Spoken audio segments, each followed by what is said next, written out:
네, 주안의 만나 9월 6일 금요일 묵상을 함께 나오도록 하겠습니다. 오늘 말씀은 열왕기하 3장 13절에서 27절까지의 말씀으로요.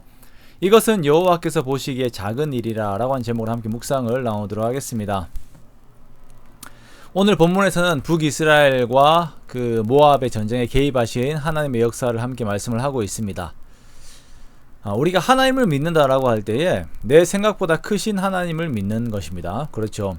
우리가 우리의 상식과 이해 안에서만 하나님을 이해하려고 할 때들이 있는데요. 우리 이런 것은 반쪽 믿음이라고 부를 수가 있을 것 같습니다. 그래서 이런 경우에 보면 내 지식과 경험 안에 하나님을 가두어 두고 하나님의 능력을 내가 스스로 제한해버리는 경우들이 있는 것 같아요. 오늘 북이스라엘 연합군의 모습들이 그러합니다. 분명 하나님께서는 하나님의 크심을 말씀을 하셨고 또한 그것을 보이셨지만 이들이 하나님을 온전히 신뢰하지를 못해요. 자, 북이스라엘 연합군이 보니까 물이 없어서 물을 구해야 하는 상황입니다. 그래서 이제 엘리사를 찾아가게 됩니다. 그런데 엘리사가 환영을 하지 않아요. 엘리사가 여호람을 보는 시각이 좋지 않습니다. 그래서 말하기를 내가 당신과 무슨 상관이 있나이까 당신의 부친의 선지자들과 당신의 모친의 선지자들에게로 가소서라고 아주 냉정하게 말을 합니다. 그도 그럴 것이 아합과 이세벨, 이제 그 여호람의 아버지 어머니죠. 아합과 이세벨이 바알과 아세라 숭배로 나라를 엉망으로 만들고 선지자들을 하나님의 선지자들을 핍박을 하였습니다. 그리고 지금도 여호람은 그 마음의 중심에는 바알을 섬기는 마음이 있어요. 그래서 엘리사는 여호람을 박대합니다. 자신에게 불리한 상황 앞에서 마치 하나님을 이용하는 듯한 모습을 가지고 있기 때문이겠죠. 이러한 엘리사의 박대 앞에서도 여호람은 한 번 더 간청을 해요. 그러자 엘리사는 여호람으로 인한 것이 아닌 유다의 왕 여호사밧의 얼굴로 인하여 이 간청을 들어준다라고 이렇게 언급을 하고 그의 부탁을 들어주기로 합니다. 엘리사는 하나님의 뜻을 구하기 위해서 검은고 탈자를 요청을 합니다. 그리고 하나님의 말씀을 전해요. 이 골짜기에 개천을 많이 팔아 너희가 바람도 보지 못하고 비도 보지 못하되 여호와께서 이르시기를 이 골짜기에 물이 가득하여 너희와 너희 가축과 짐승이 마시리라 하셨다라고 선포를 합니다.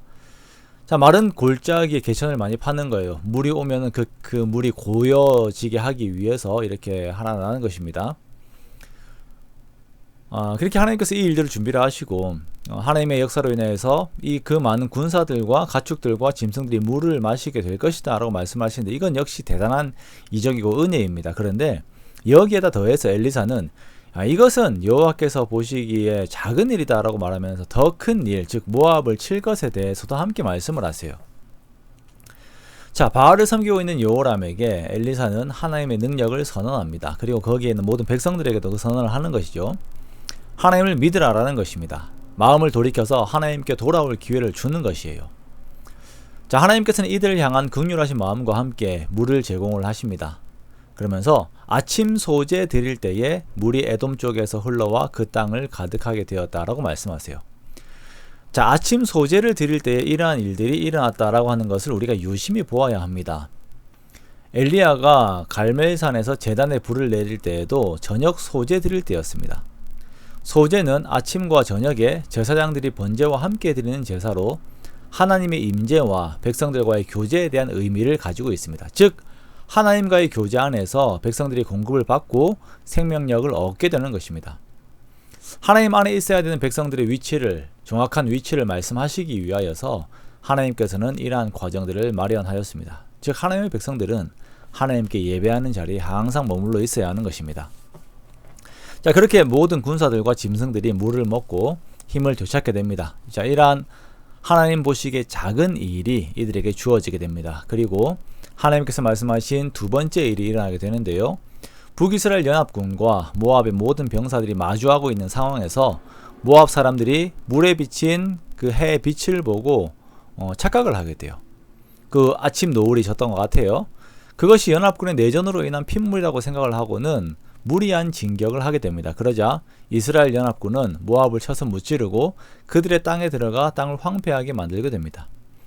자, 이러한 상황이 급박한 상황이 오게 되자 모압 왕은 한 가지 방법을 생각을 해내는데요. 그들이 섬기는 우상, 그모스 우상을 의지하는 방법론을 가지고서 이렇게 나옵니다.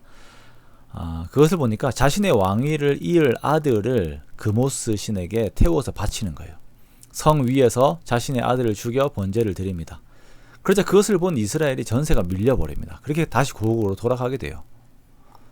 하나님께서 약속을 하셨지만 하나님의 약속을 완전히 믿지 못하고 눈앞에 벌어진 그 상황에서 공포감에 휩싸여 버리게 된 것입니다.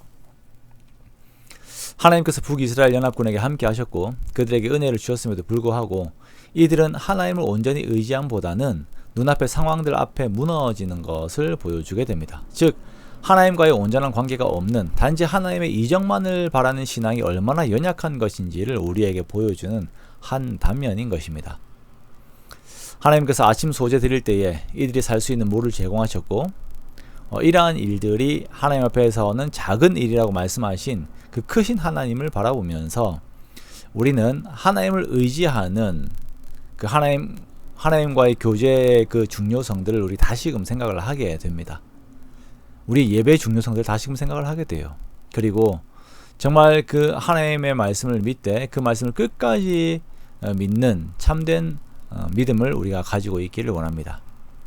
그렇게 눈앞에 보이는 현상보다 나에게 주신 하나님의 말씀을 믿고 크신 하나님을 더욱 바라고 의지하는 저와 여러분의 복된 삶들이 되시기를 주님의 이름으로 축원합니다.